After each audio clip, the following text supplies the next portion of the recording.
Well, I really am a fan of Einstein's comments about the difference between what he called a theory of wood and a theory of marble. And a theory of wood, if you can imagine somebody taking a bunch of wooden boards and nailing them together to try to make a sculpture, and it's rickety and it teeter-totters a lot. Whereas a really good theory is like it carved out of marble, and it's already there, and you just have to take away that which you don't need. You can't just crash the gate because it can be very damaging. Your shadow self is what you have to move through to get to the fruits of the higher self. I believe that everyone here at this time is awakening to their higher self and their potential. And the idea of a singular messianic figure is very old world patriarchal thinking. So you have the two primal forces in the universe, love and light. Love is fourth density, light or wisdom is fifth density. The unity of love and light is sixth density, the brow chakra. You reach a point in your cosmic evolution where God is not something out there that you're saying, oh, there it is. It's within. So how could you be a messiah on a planet? How could anybody be? Because that implies that it's somebody else. We were building up to a point last time, right before we cut off the camera, and I wanted to finish that point because it is important, and for people who are watching it all edited together, it's going to be kind of a cliffhanger otherwise. I was talking about how the DNA molecule, as per Dr. Peter Garyev's information, acts as an antenna, and that it harnesses photons of light in an otherwise dark room, and all the light will spiral through the molecule. This then lended itself to another Garyev study that he did, where he took a salamander embryo and zapped it with a laser beam, and then was able to redirect the light from the salamander's embryo into a frog embryo. And in so doing, he was able to cause the frog embryo to completely metamorphosize into a salamander. So the relevance of this to what we're talking about is, insofar as we have this interplanetary climate change phenomenon, we have a great outside source of energy that seems to be coming into our solar system and causing changes that we hadn't seen before. And these changes actually affect our DNA. So in other words, when you're seeing the planets change and you're seeing the magnetic fields getting larger, you're seeing the actual atmospheres of the planets becoming brighter, all these things are happening. We are also on the planets. Of course, we're on the Earth, and so the changes are energetic, and it affects the whole system, not just one part of the system. So we are part of that Earth system. So this is really kind of the smoking gun that suggests that that species evolution is actually occurring, and that's part of what this 2012 situation is really about. There's a scientist from UC Berkeley, Dr. Robert Rhode, spelled R-O-H-D-E, and he showed that the evolutionary record does not indicate Darwinian evolution, which occurs at this gradual speed. You have these sudden moments in which new species appear on the Earth, and they occur in even cycles of time, which are actually 62 million years in length.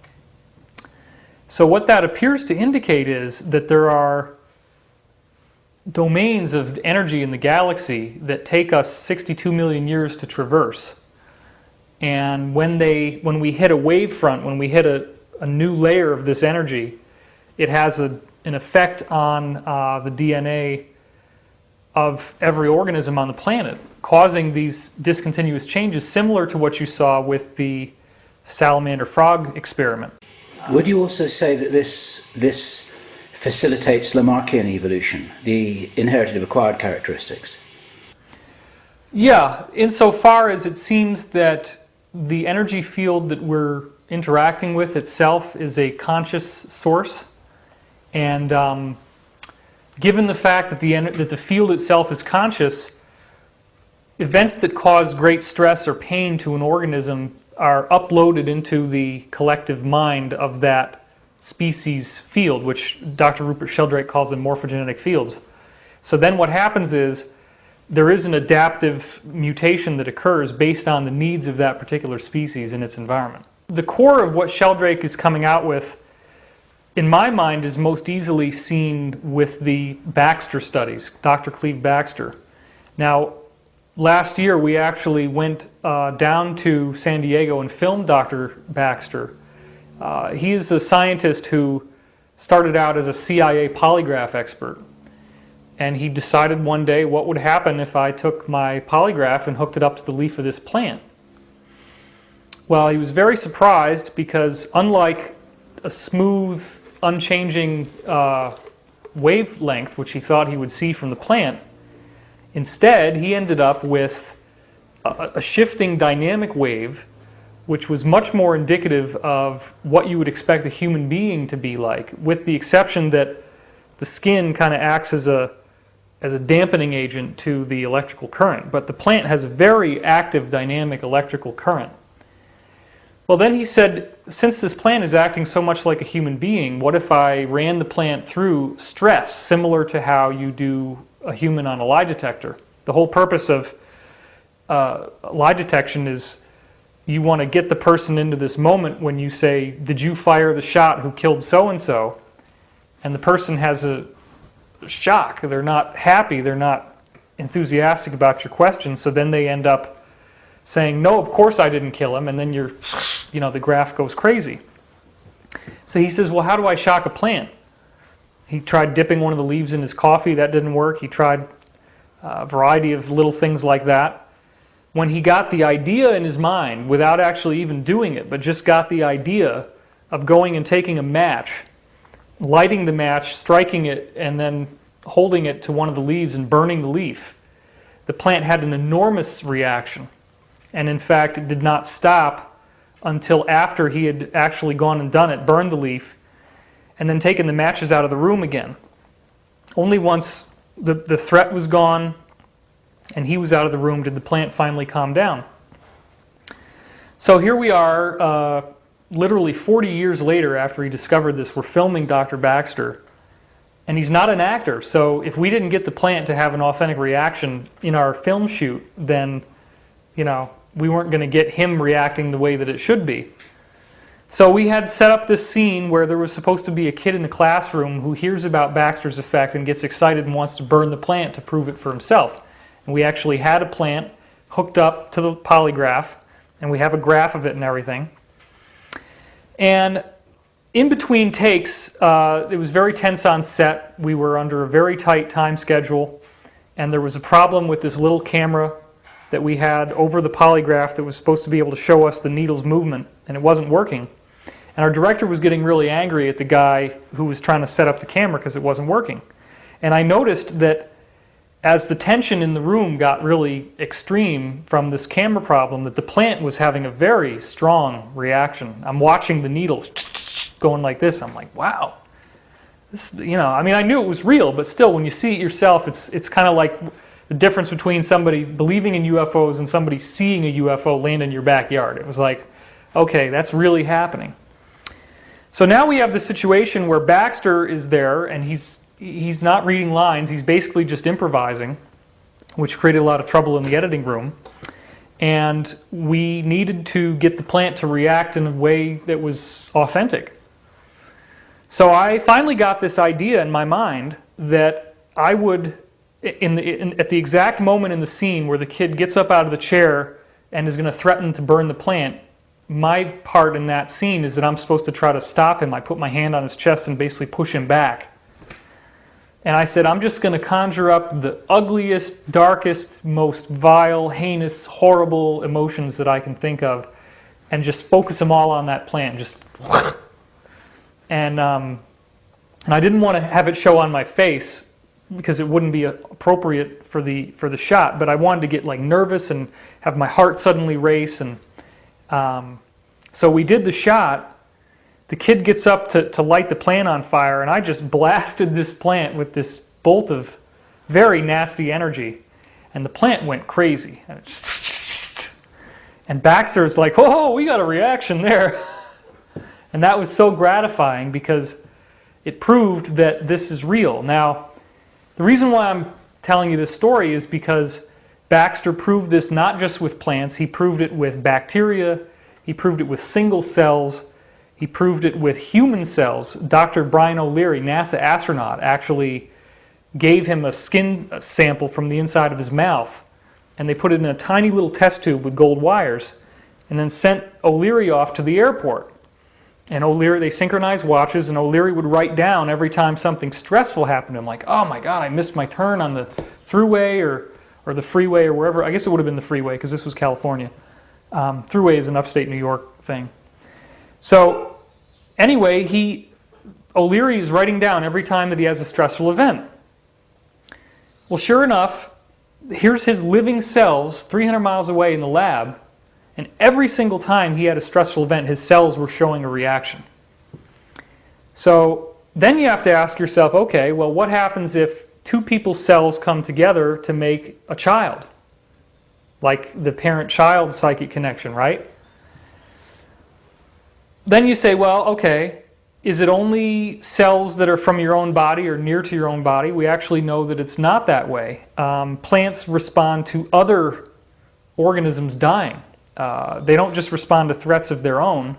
You can get a plant to respond to the death of brine shrimp. That was one of Baxter's famous experiments, where he randomly dumped brine shrimp, living brine shrimp, into boiling water, and it would kill them, and as long as nobody else was in the building, the plant would react to the death of the shrimp. So where are you going with this? The fact is that when we're seeing evolution occur in these 62 million year periods, it's a function of the actual field of consciousness itself changing.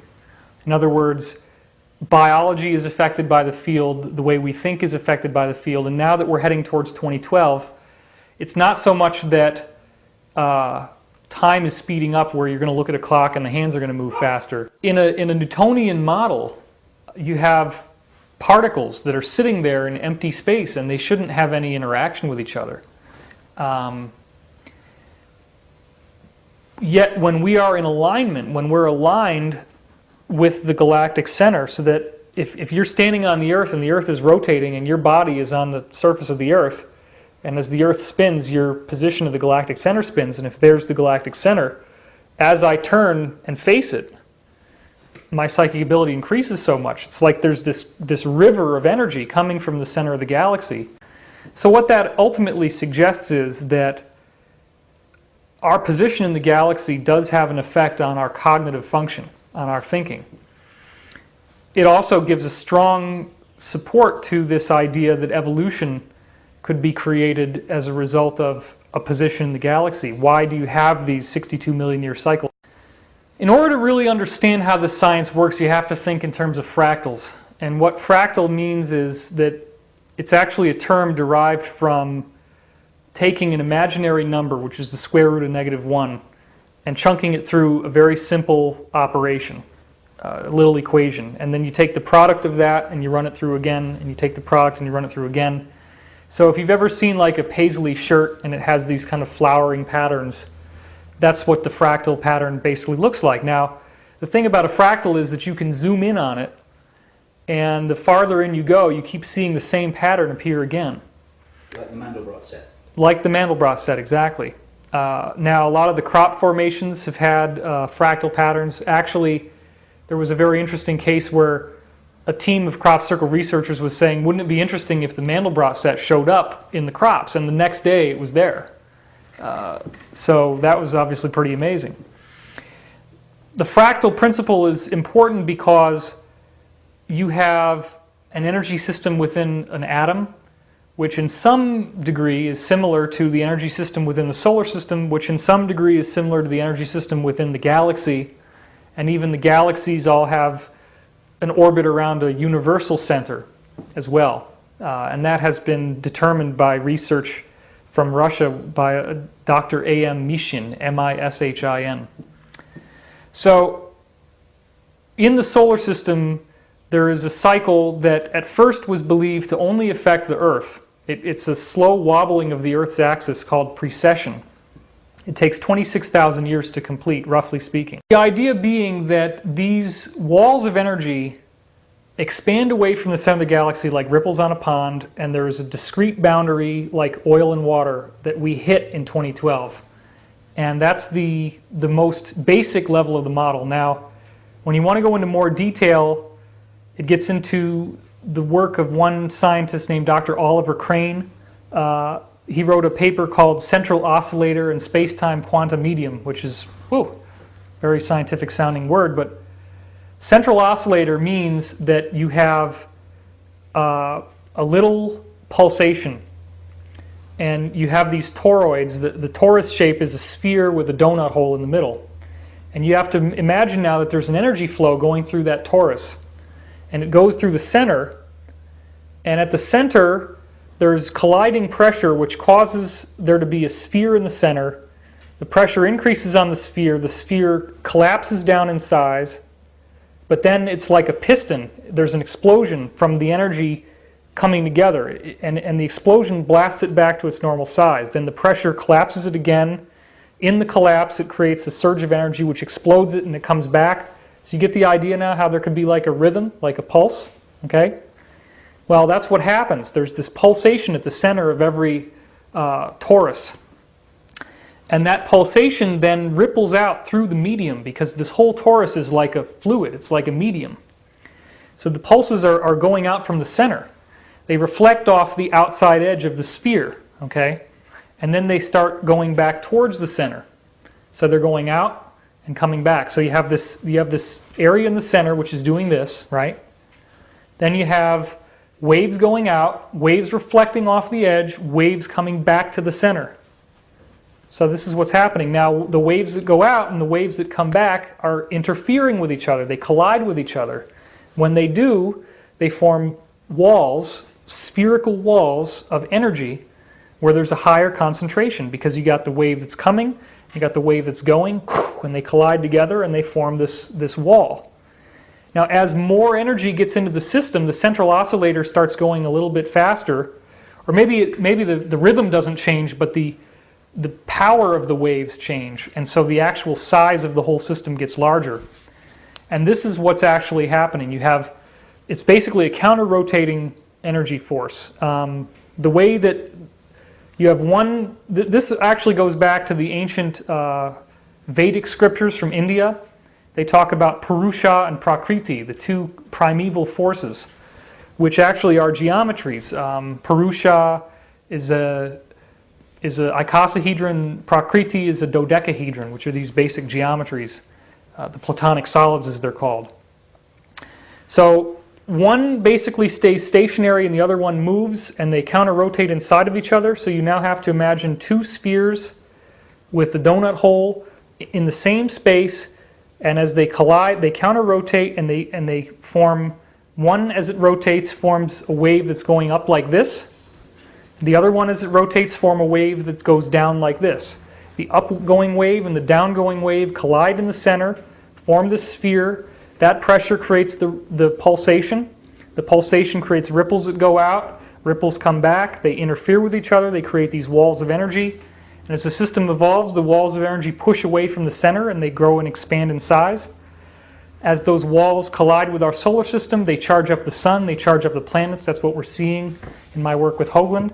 It affects the whole solar system. It changes our DNA. It expands our consciousness.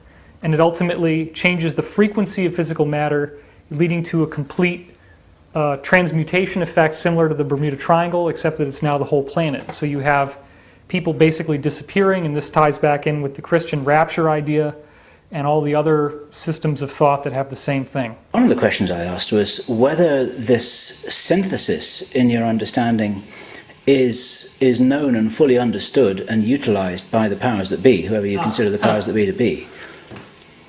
Well, I certainly don't want to come across as a know-it-all or arrogant or whatever.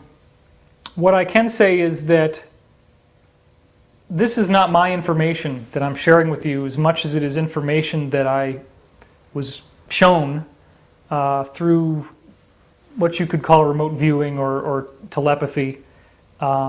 And it was only because I had the scientific context and background to be able to understand what I was actually being shown and then find the research for it.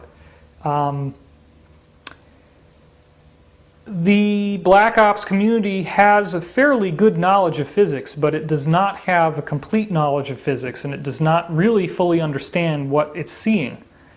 It has long been a surprise to me, the lack of knowledge on behalf of individual members, whistleblowers within that community. And I think part of that is, as we were saying off camera, the severe compartmentalization makes it so that information that's known to one guy in one desk of the CIA is not known to the next guy in the next desk. And I actually met with a retired CIA officer who confirmed that to me. And it's the same with the scientist. The guy in Livermore doesn't know what the guy in Los Alamos is doing, and sometimes even when they're told to share information, they don't even do that. So what you end up having, like in quantum mechanics, there are so many competing models to try to explain the basics of quantum mechanics. Superstring theory, 11 dimensions, 26 dimensions, 9 dimensions, Kaluza-Klein theory, which is a 5-dimensional universe. And the mathematics are so complex that you can't learn all of it. You can only learn one very specialized area. Well, I really am a fan of Einstein's comments about the difference between what he called the theory of wood and the theory of marble. And a theory of wood, if you can imagine somebody taking a bunch of wooden boards and nailing them together to try to make a sculpture, and it's rickety and it teeter-totters a lot. Whereas a really good theory is like it carved out of marble, and it's already there, and you just have to take away that which you don't need. Einstein said that a really good theory is self-evident. It's simple, it's easy, you can explain it, and it works. We're now dealing with a unified science in which we see the same properties at the quantum level as we see at the galactic level, the micro and the macro, and in mainstream science, quantum physics and relativity theory, which is Einstein's physics, do not interrelate with each other. There's a very big disconnect there. Unified field theory is going to have to unify those together, and I believe that what I'm describing to you is a unified theory. Part of that is how we see the same effects in the quantum field showing up in the structure of these superclusters of galaxies, where they're all based on this octahedron shape, like an egg carton. They call it an egg carton universe. That's Bataner and Florido. Those two scientists in Spain did that research. So I don't want to get too far off track into physics things, because a lot of people start, when you do this on stage, you see the heads start going like this.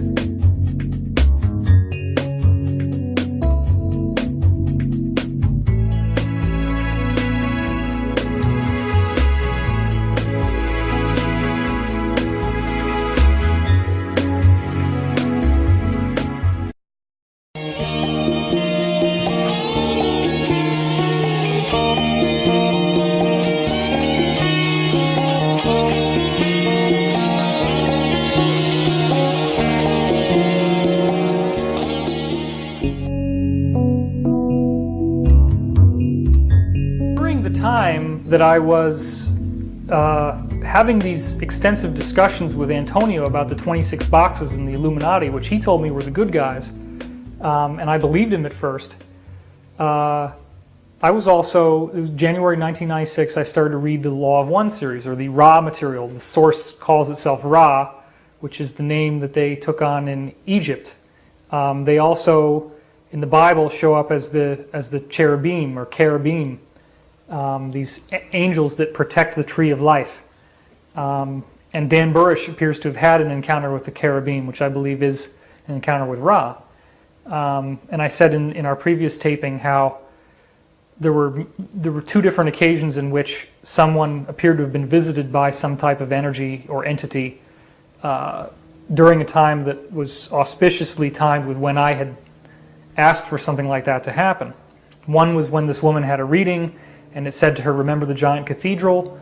And then I say, "Yeah, I was in a giant cathedral in my dream about you," and she started freaking out. And the other one was with my brother, where I was meditating and I started to fall asleep, and I see a UFO, or what appears to be a UFO. And I didn't really care, but I said, well, now all I need is to see a ball of light with an intelligent message, because that's the other thing I always read about in these UFO books. And then my brother has that happen to him. Very powerful experience for him. So there have been these times where it seems like there's a direct connection. I'm reading this Law of One stuff in 1996, and it's explaining 3 years of very hardcore research I was doing. It was like everything that I thought was an original thought was already in this material. However, the Law of One series is also cryptic. It's hard to understand.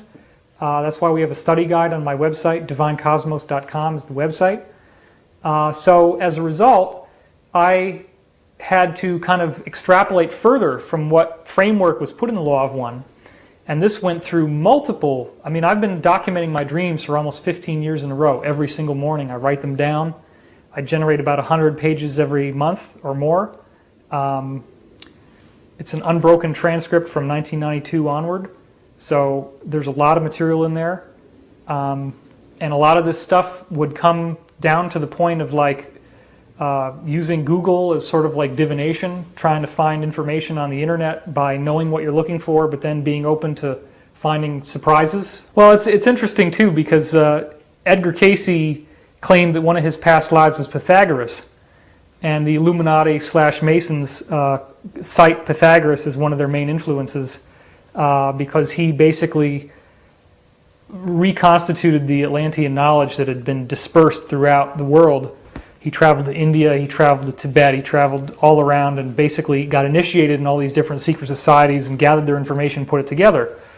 And there was a whole Pythagorean secret school that he devised and made a kind of a unified version of this. And then, of course, more recently you have Francis Bacon, who's sort of the modern father of the Freemasonry and so forth, who kind of put all this material together again.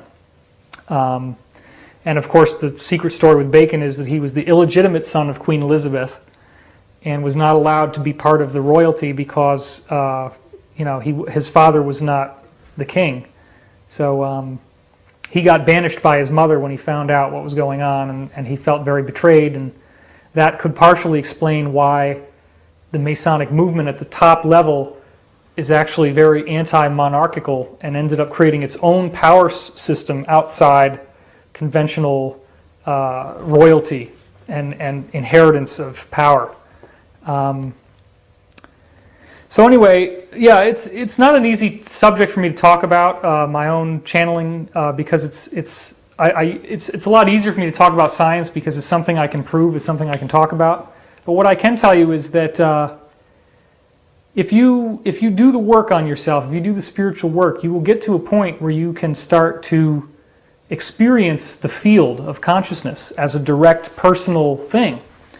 And this is best done in deep meditation. A lot of people are looking for some kind of placebo, some kind of like take acid or have the hemisync tapes from the Monroe Institute, or the glasses that you wear when you're asleep and they shine color in your eyes, or there's any number of gadgets and gizmos out there that people want to use to try to short circuit the process and gain immediate access to your higher self. Well, it doesn't really work that way. You can't just crash the gate because it can be very damaging. Your shadow self is what you have to move through to get to the fruits of the higher self. The shadow is what guards the gate. If you haven't done your shadow work, you're not going to be able to see this information yourself.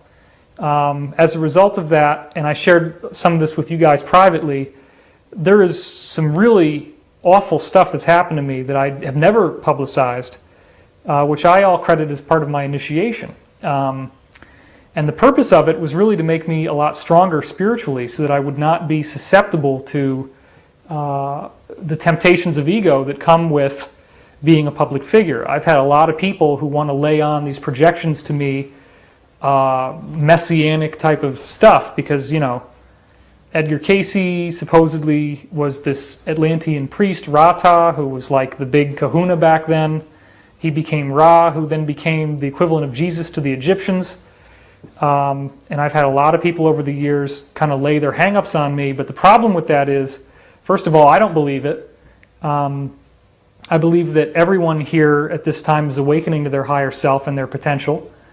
And the idea of a singular messianic figure is very old world patriarchal thinking, and it's completely implausible too. I mean, even if it were possible, it doesn't make sense, because we're moving into a world that's non-hierarchical. We're moving into a world that is based more on society, community.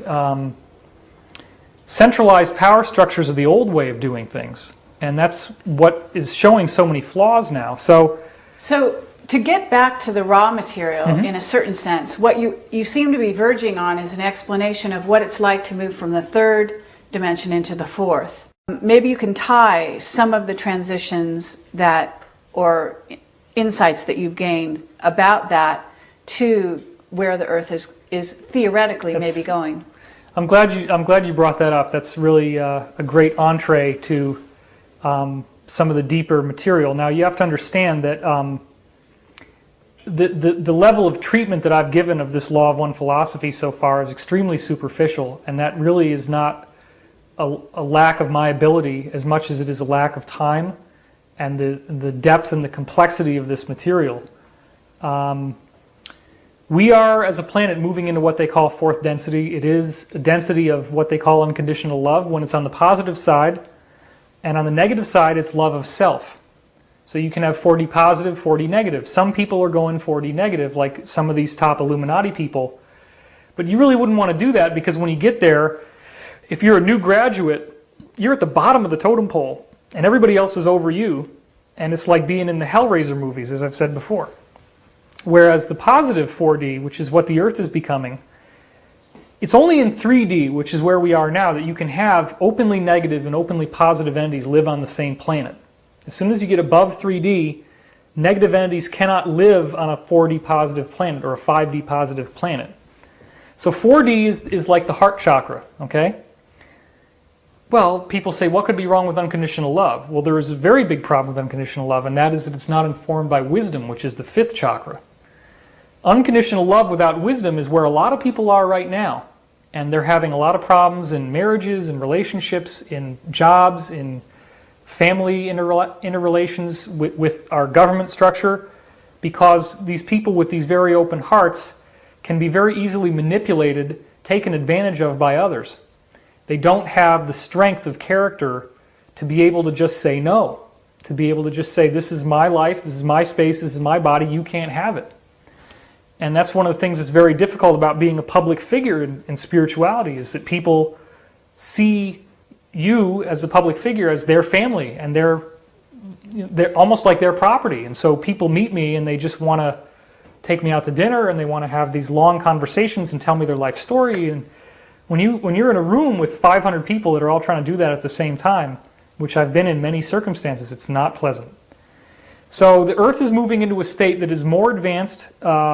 The Law of One says it's 100 times more harmonious than living on the Earth right now. That's hard to imagine. But it's still only 4D. When you get up to 5D, that's when you really learn all the scientific stuff, the wisdom, which is honor. Actually, the honor principle is very important. Honor is the principle in which you are willing to sacrifice yourself for a greater cause, and in which you have a sense of duty, a sense of responsibility. Whereas a 4D person with a very open heart, you may have a very open heart, but you also may say, well, I just don't want to do that because it's not fun. I only want to do things that I enjoy. The principle of honor is a principle that says, I have a responsibility to do this. I might not like it, but it's my job, it's my responsibility, and I'm going to make sure that it gets done. So you have the two primal forces in the universe, love and light. Love is fourth density, light or wisdom is fifth density. The unity of love and light is sixth density, the brow chakra. That's the level that your higher self is at. That's the level that Ra is coming from. At that level, you have compassion and wisdom, compassionate wisdom, unity, oneness. And then after that, you have the seventh density, which is the level of what they call the guardians. These are the entities that actually advise groups like Ra. They watch over us when we go through this process where our planet shifts from one dimension to another, and make sure that nobody falls off to the wayside, that everybody gets where they need to go. So we're under enormous protection. The guardians, what they do basically is they reach a point where they say the looking backward is finished. And what that means is they reviewed their whole soul's history, all the past lives they've ever had, and they gain all the knowledge there is to know. They become fully enlightened. At that point, they gain what's called spiritual mass. This is all Law of One philosophy now, which becomes like gravity, and you actually begin collapsing into oneness, which means by the time you're at a 7th density level, it's almost like you are a star, like a whole star is your being now, or even a whole galaxy potentially is your being. And these entities eventually collide back into oneness. Galaxies eventually implode on themselves, and that's not just something that you're seeing out in space as a star or a galaxy collapsing. It's actually an entity that has finished its curriculum of evolution and is regaining its unity with the oneness. After the 7th density, you go into the mystery of what's called intelligent infinity, which is oneness, the true oneness, in which you have no memory, no identity, no sense of past, present, or future, simply allness and foreverness. And that freaks a lot of people out. They say, well, I don't want to ever lose my personality. I don't want to lose anything. It's not losing anything, it's gaining. It's gaining back who you really are, because you're not separate from this universe. You are the universe. That's the really important message of the Law of One is everybody suffers and goes through their drug addictions and their shopaholic, workaholic, rageaholic, driving too fast. All of these addictive behaviors, all these mind melds that we get into with negative energy are all a function of like feeling separated from God or from the Creator, as if we've been abandoned, left alone, isolated here. You reach a point in your cosmic evolution where God is not something out there that you're saying, oh, there it is. It's within. So how could you be a messiah on a planet? How could anybody be? Because that implies that it's somebody else, right? It's not somebody else, it's you. You are the Christ consciousness. And the second coming of Christ, as Casey described it, Edgar Casey, is something that's happening in a lot of people. So it would be inappropriate in the extreme for me to claim any type of uniqueness or special ability or rank that's higher than other people. So we are moving out of that hierarchical thing, and that is definitely part of what this 4th density consciousness is about. Okay, so to bring you back to today and where we are here on this planet at this time, that's a journey some of us are going through as individuals all the time on the surface of the earth. Some people have come from other densities who have already graduated to certain degrees of that, and then the earth itself is going through that, okay, as an entity.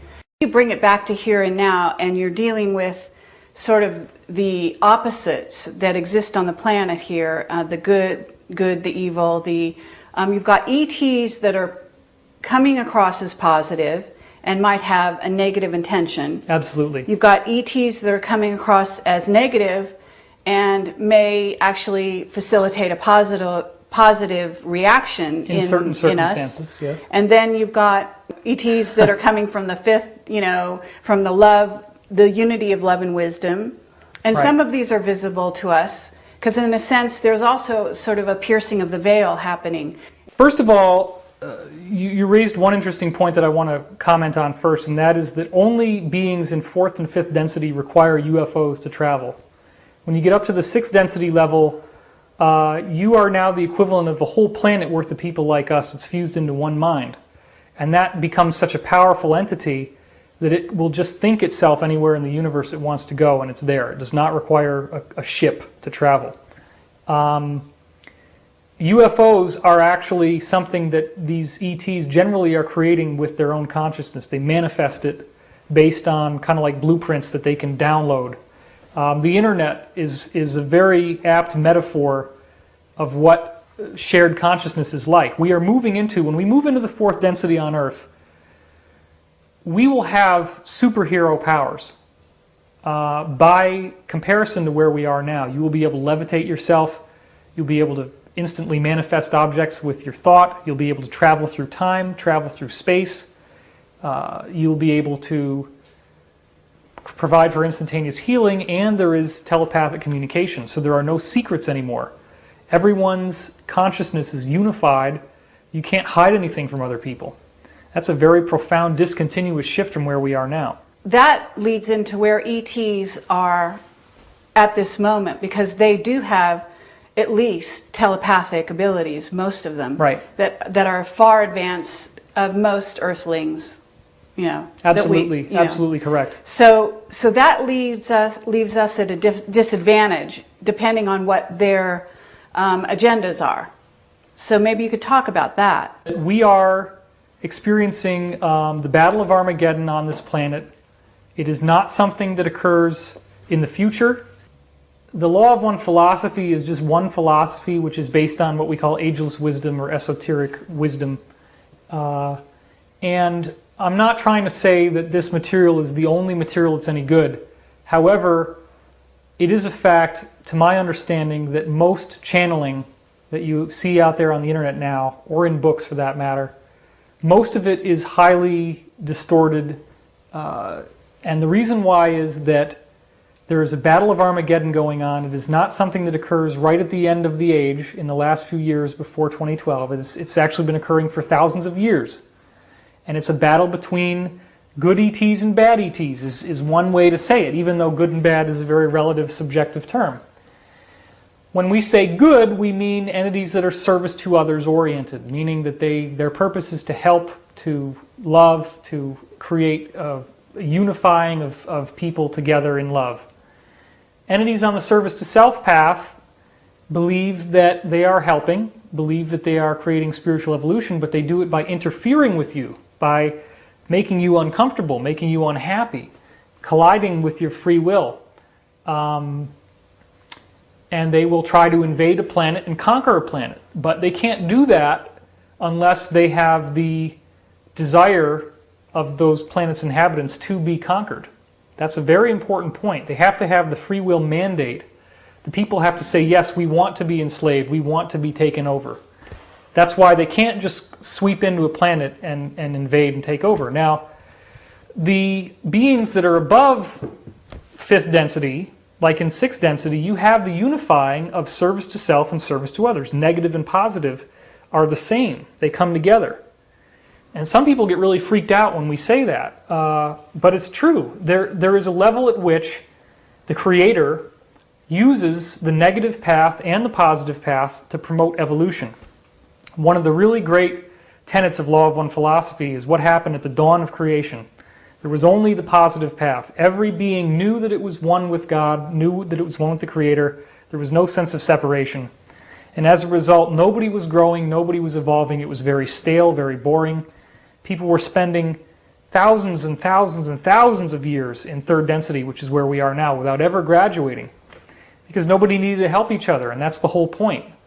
The changes on the Earth that we're seeing now, all the upheavals with the honeybee collapse, and then with the SARS virus, and with the Earth changes and the solar system changes, and the government conspiracies and corruption, and the fossil fuels dwindling, and the gas prices are going up, and the economy might collapse, and all these things that are happening are designed to sort of make us uncomfortable so that we draw together and that we find a way to connect with each other and become more at peace as a society. And we start seeing how the path of separation and pulling each other apart doesn't work anymore, that we have to come together as a unified consciousness. So when you're dealing with evolution in the universe, it was very early in our creation that one of the galaxies represent the primordial creators. They basically set up a whole system of evolution of 22 archetypes, 22 basic experiences that every person on every planet will go through in that galaxy. And wherever you are, now there is a veil between the conscious mind and the superconscious mind, meaning that you can consciously believe that God has abandoned you, that you have no connection to the universe. That is the seed of the negative path. The seed of the negative path is separation. The pain of feeling that God doesn't exist or God has abandoned you leads to you feeling like no one else has any value. When you start awakening to these laws of the cosmos, the radiant mind energy that's all over the cosmos, you then feel that you have become a god where none existed. And therefore everyone else is like insects compared to where you are. And that in order to enlighten them, you have to enslave them. That's the basis of the negative path. There are entities who believe this way who are higher evolved than human, higher evolved than the people on the planet at this time. And they are trying to come to this planet, trying to take over. However, those 7th density beings I spoke of before, known as the Guardians, their job is to create this wall of protection around the Earth, which is called a quarantine, and that basically ensures that that they will never be able to invade. Now, because we as a planet are not uniformly positive, we have a blending of positive and negative influence. That means the average person may, on the one hand, say, "I love you" to their spouse, and then go and cheat on them with somebody else.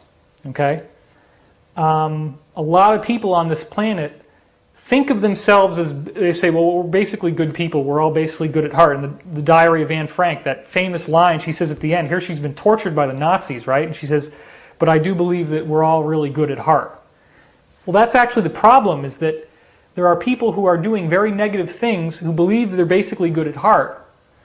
And they're not dealing with the disconnect between the good part and the part that's hurting people.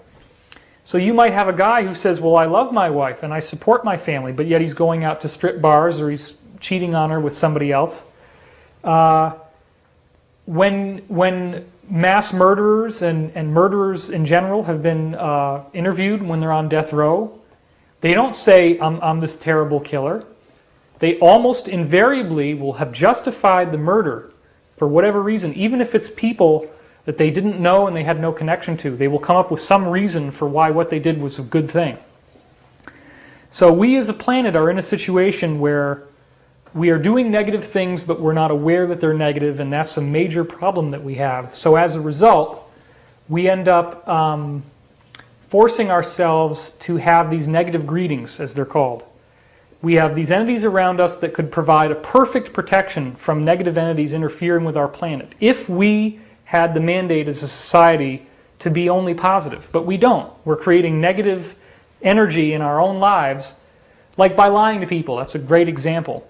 If you can look somebody in the eye and know that you're not telling them the truth, but you're doing it basically for your own benefit, then in some small way you're sending some energy out there that will allow a negative greeting to happen in your own life, which means you might have bad karma. You might suddenly hit your head on the door and you're bleeding, and you know. Or it could also be something that happens to the whole planet. This is why we have corrupt government. This is why we have environmental degradation. This is why we have earth changes. The earth changes are actually very much like what the primitive societies said. The earth is a living organism. If we were getting along harmoniously as a people, we would not be having earthquakes. We would not be having hurricanes, tornadoes. None of that stuff would be happening. It's a projection of our disharmony. And a great way that I saw that happen was during the Israel-Lebanon war last year. The tensions of everybody's mind got really, really tweaked out on the planet. And then there was a global heat wave. I mean, here in LA, it was horrible. You guys remember that? It was like I was lying there in bed because I didn't have air conditioning in my apartment in Santa Monica, and I was dying from the heat. And it was all over the place. It was Europe, it was Asia, it was North America, South America. Well, it was because everybody was freaked out that the Israel-Lebanon war could create World War III, Armageddon in the Middle East. There was this huge fear in the planet, and that stops the energy from flowing through the planet the way it should. It gets bottled up and creates this unusable heat, which causes us to have these earth changes. So these guardians, these seventh dimensional beings, again, create this bulletproof shield around the earth, but because we invite incursion by our negativity, there are certain random windows that will be opened, and that is mandated.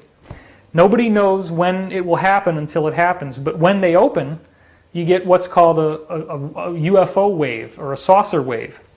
Most of the UFOs that you see in the sky are negative entities. Most of the UFOs are negative. There are some that are positive, but the majority of them are the negative side. Doesn't mean they're going to hurt you necessarily.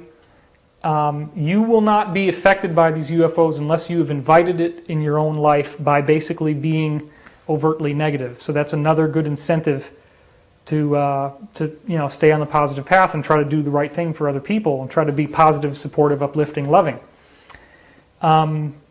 So how do you make sense of the fact that you've got people going through abduction scenarios like Jim Sparks, who you may not be familiar with personally, but who we heard speak and who's written a book called The Keepers, and who was conscious during his, experiences or contact experiences, however you want to frame it. And basically he's being taught how to make the earth a better place. Mm-hmm. They're being shown, he says there are group abductions that he's seen, that they're being educated by these ETs to basically save the earth. Okay, that's a good question. This gets into this, we're in one of these gray areas, which is very strange, and that is that the positive side likes to call themselves the Confederation, and it's basically a group of 53 some odd civilizations that have all come together and that are basically acting as sort of like a celestial government for our little sector of the galaxy. Ra, the group that I've worked with, and it's in the Law of One series, is just one of the entities in the Confederation, one of many, of 53.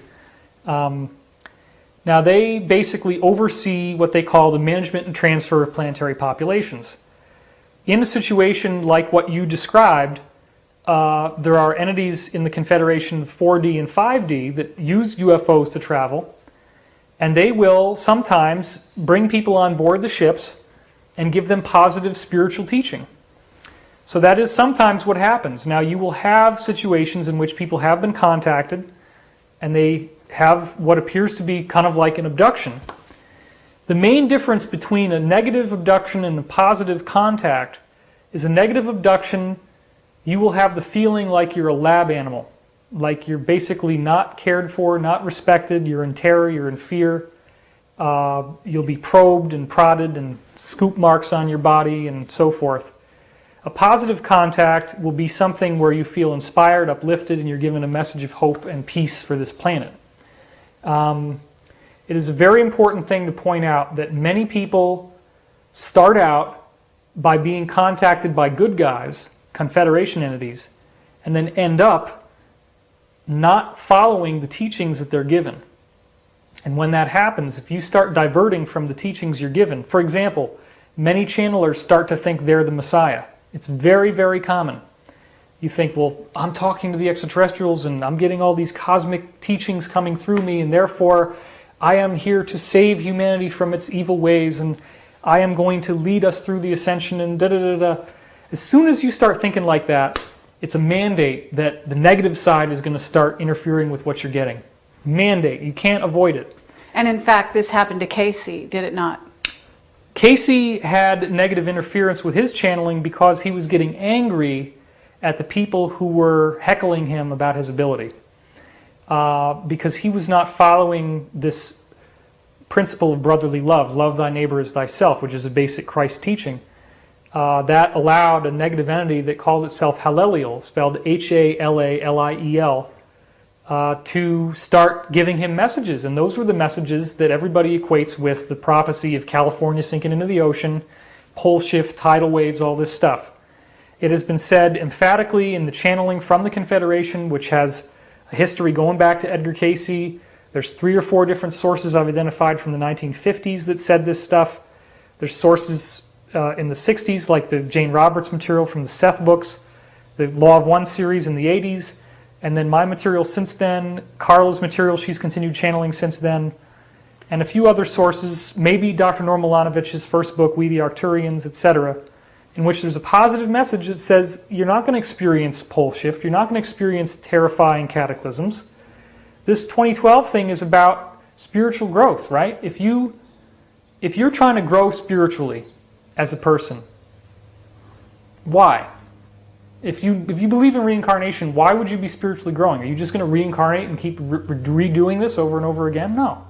You get to a certain point where you've learned everything you can learn from being on Earth, and you're ready to go and do something else. You're ready to go to a higher place where you don't have to suffer so much. I mean, you've probably noticed in this video, my hands, they were worse in the last taping, but they're still not looking very good. It's not because I got spray paint on myself. This is scarring from poison ivy that I had. I'm not immune from having karma. I'm not immune from having really bad things happen to me because sometimes I don't figure out what I should be doing. What's the best use of my energy, my time?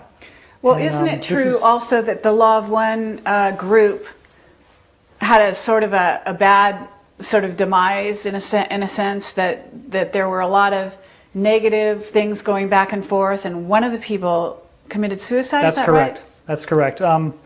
This is not something that we usually discuss because it's kind of upsetting, but the man who was asking the questions in Law of One series did commit suicide. So, I mean, but what it speaks to, you know, is the sense that you're saying, if somebody becomes evolved enough to follow sort of a good path, but begins on some level to let in negativity and whatever, they go through sort of, you know, I guess a night of the soul in which they become tested on a higher level, in which the tests are tougher. And if they don't pass, this is when you get, you know, car accidents, all this fallout. Yeah, serious injuries to the body, physical death in some cases, complete financial loss. Some people end up, you know, having to flee the country because they get in trouble with the government. The IRS audits them and they end up, you know, completely broke, bankruptcy. It's very, very common that you see people involved in channeling have their lives collapse. Because when you start giving a message to humanity, you have to live by it very strongly. And if you don't do that, then there's very serious repercussions. The questioner of the Law of One series, Don Elkins, kind of dwelled a little too frequently on the negative side because there were negative entities attacking their group, trying to kill Carla, the one who was actually doing the channeling. It's very difficult to be involved in this work. In the process of doing our film, several of the people involved in the film have had very serious health problems that almost killed them, actually. And this is the film, the Convergence film yeah. that you're working on? So maybe you could explain, just in a short way, what that film's about and what you're involved in. Well, the purpose of the film is primarily to express to people in an entertaining way that our minds are interconnected with each other. It's a very rudimentary but very important principle that you have to be able to absorb to understand how we're interconnected. The conventional person has had some kind of ESP at some point in their life, but they're not really sure if it's real. Once you understand that your mind is like a radio tuned into other people's minds, it's not separate from other people's minds, and when you think a thought, it radiates out into your environment and affects the people around you, that's a very powerful principle. So the desire of our film is to bring this knowledge out to the public without going into UFOs and without going into any of the really esoteric stuff I've been talking about with you guys. But I have put together a really elegant, fascinating body of scientific data showing how the mind is a conscious energy field. And we've arranged it into a trilogy of films. The one we're doing now is the first of that trilogy. It started out as just being a documentary, and then we decided we were going to do a dramatic film. And we're now on our third rewrite of the dramatic script, the screenplay of that film. We're working with a man who's a very high-ranking member of a film school here in LA. And he's brought a lot of really dynamic and unique elements to our screenplay, which we're very excited about. So you could kind of think of it as Da Vinci Code meets The Secret, is kind of where we're going, or what the bleep do we know. You're not going to have talking heads or interviews in the film. It is going to be totally filmic. It's going to be a script with, you know, a plot and characters and drama and so forth. But the science is going to come out in the course of the arc of these characters. There's not a whole lot more I can say about it because, frankly, you know, we're in rewrites and we don't even know where the script is going to go. It could change altogether. So great, but so this circles back around to the fact that that some people involved in the making of this film, you're saying, are being sort of attacked by a certain degree of negativity. Yep. And this is really fascinating. And maybe you could talk about what people can do who find themselves on a good path and yet they get this escalation of the negative side in which they need to protect themselves. That's a really, really important point. A lot of the people who are going to be seeing this videotape are going to be experiencing negative greeting in their own lives. The more involved you try to get in healing and evolving this planet, the more negative greeting you're going to experience. There are basically two ways that you can solve negative greeting. The first way is to abandon your quest. If you're really getting your butt kicked and you're trying to do something for the planet, you can basically drop out of the race, get a normal job, marry, have a child, you know, become a muggle again, if you want to use the Harry Potter term, and kind of get out of the game, and the negative greetings will stop. They'll leave you alone. You won't have to go through all this hell. The other way is to be really, really diligent. If you want to be in service to the planet, it takes a life commitment. You can't go in and then pull out easily. One of the things that's important is the principle of honor again.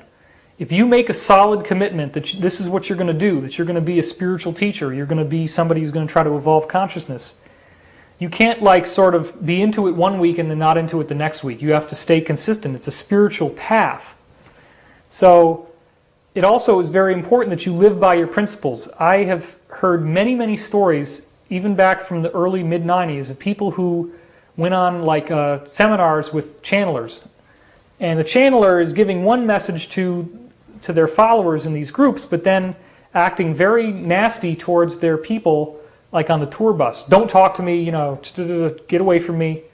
And there's even one case in which it was a female where she was experiencing horrible karma on this trip, burning herself, falling, and people were realizing that this was because she wasn't living by her own teachings, but she completely wouldn't accept that. And the guy who I knew who was talking about this was one of the members of the trip and was actually heckling her about it, which is not a nice thing to do either. But in order to avoid negative greeting, the most important thing I can tell you is to choose your battles carefully. Don't get involved in something that you don't really have the time or the desire to complete. No one is requiring you to become some type of world figure, world savior. The most important thing that will keep you from negative greeting is preserving consistent harmony in your lives with yourself and with other people that are close to you.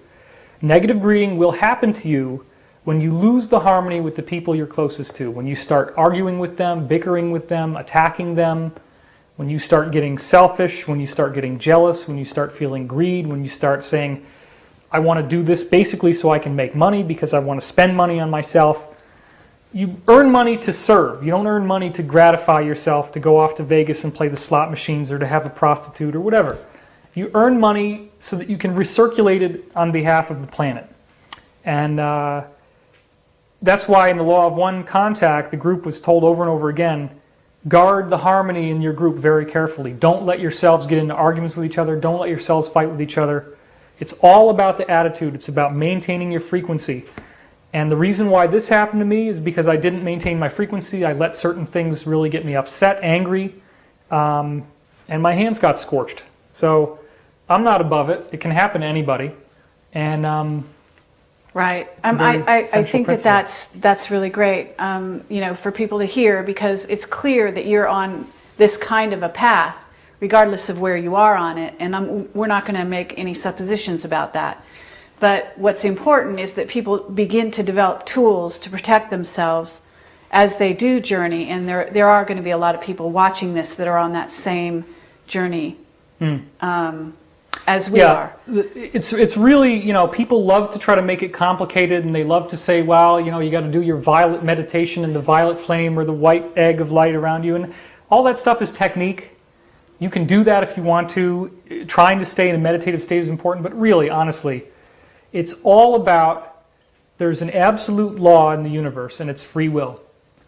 If you're on the negative path, you don't care about free will, but you're constantly having karma come back to you because you infringe on it. On the positive path, the definition of the positive path is that you're not infringing on free will. If somebody asks you for your help, you give them your help, but you don't offer service when it's not requested. That's another thing that's like fundamentalist groups, for example, whether it's Christian or any other religion, fundamentalist Muslim, fundamentalist Buddhist, fundamentalist Christian. If you're going out there and proselytizing people and saying, you're not thinking right, you're not believing the way you should, we have the answer, we need to tell you what's going on, guaranteed you're on the negative path. You cannot be on the positive path and be telling other people how to think or what to do with themselves, period. If somebody wants your help, that's great. So you put out a website, you put out videos like this. If somebody wants to watch it, they can. But if somebody's been watching this video for 4 hours or however long we've been going, and they're sitting here laughing at me and saying, David is a jerk and David is an egomaniac, well, I'm not asking you to watch the video. I'm not telling you this is how you should think. If fundamentalist Christianity works for you and that's your spiritual path, then go for it. Do it. If you're a Buddhist and you want to chant Nam Myoho Renge Kyo all day long, that's great, fine. I'm not going to tell you how to believe or what to think, because that's the negative path. The positive path honors free will. If you want to avoid negative greeting, you preserve the free will principle very diligently. You don't infringe on other people's free will. You attempt to promote harmony and love and a positive attitude as much as possible. And the more you can do that, it guarantees that you're not going to have problems. That's why most of the time, negative greetings don't happen to me, they happen to people around me. Because what they will do is they will find the weakness. They will find the chink in your armor. Somebody could have a relatively normal life if they're not trying to help the planet. They get involved with me, they become a business partner of mine, and all of a sudden they're having all kinds of disasters happen to them. Health problems, even to the point of almost killing them. And it's not like I'm giving them a voodoo hex or anything. It's because if they start infringing on what we're doing, or they start trying to steer me in a more negative or self-serving direction, they're accountable for that much more than they would have been before.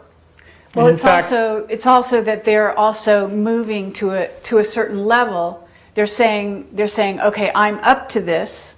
I'm able to step up to another level, and therefore they're actually inviting the challenges. That's right. And they're higher challenges. So in a sense, it requires greater strength on their part. Absolutely.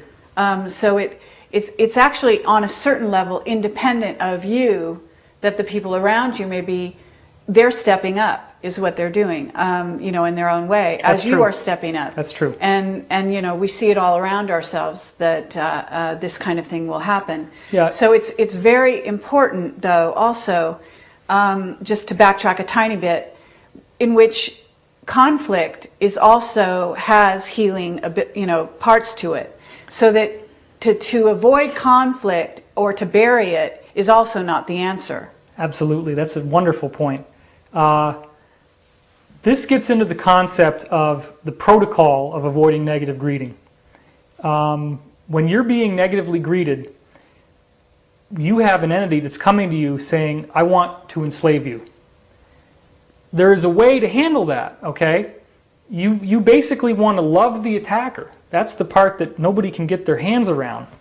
Like with the government, for example. If you're out there writing these articles saying the Bush administration is catastrophically ignorant and these buffoons are these jack-offs, if you're sending hate to them, you're guaranteeing that you're perpetuating the cycle of hate. Hate only leads to hate. So you see the negative entity as being a person like you, part of the oneness that's confused because it believes in separation, it believes in pain and control and manipulating people. So you send love to the entity because you recognize that there's a part of yourself that's like that. There's a part of yourself that's manipulative and controlling and dominant. But you also draw boundaries. Boundaries is the key. Boundaries is where you say, I love you, I love you, but there are conditions because I'm not going to let you do this. I'm not going to let you infringe on my space.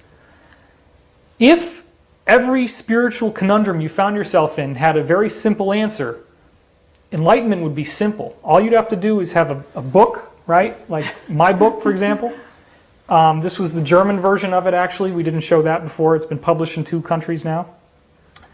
And you say, well, okay, in page 303, it says here that, okay, when somebody is telling me that I'm a jerk, all I have to do is say, screw off. Okay, screw off. And boom, your problem is solved. It's not that simple. The real way that enlightenment works is that there's always these gray areas where you have to use your wisdom and come up with something on your own. Right, and this gets back to love and wisdom. Right. So we actually want to move up the chakras. We want to unite love and wisdom and move forward from there. Thank you very much for sharing with us, and it's maybe my pleasure. We can do some more of this because you seem to have a lot of knowledge. But I want to ask you quickly, why do you have this woman next to you, this statue of a woman, which is very, very interesting choice, and maybe she has meaning for you, so I just thought it might be nice to know what it was. Well,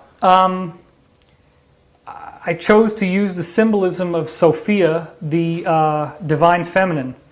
The higher self is approached as a feminine source. It's the color of blue, so the color of the shirt that I'm wearing is intended to represent that. Now, ideally, she should have been on my right shoulder, but the room was not adequately situated in such a way that we could do that. But you know, the Illuminati would have this be Isis and would say it's the feminine principle of Lucifer. That's not why I'm doing it. First of all, it was just kind of a cool prop to have in the shot, something to look at. But more importantly, the feminine is the way in which divine energy comes across. We are moving out of a patriarchal society and we're moving into a feminine.